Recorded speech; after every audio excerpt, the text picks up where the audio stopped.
was almost there. Hi, my name is Reimi Ishizuka. Yeah.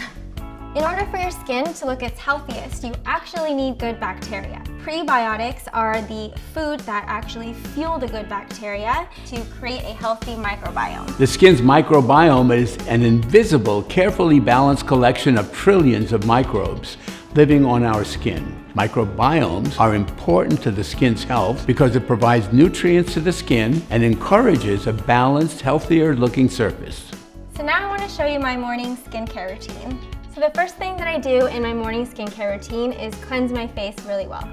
I'm really loving this prebiotic 4-in-1 multi-cleanser because not only does it remove makeup, oil, and dirt, but it's actually replenishing your skin with prebiotics. So the texture is super smooth. It almost has like a gel to oil texture, and it smells really good as well. Next, I'm gonna use my favorite prebiotic 3-in-1 multi-mist, and this feels so amazing. Not only does it hydrate your skin, but it's replenishing it with prebiotics, and it also primes and sets your makeup. All right, I'm gonna go get ready for the day. Bye. Should I start again?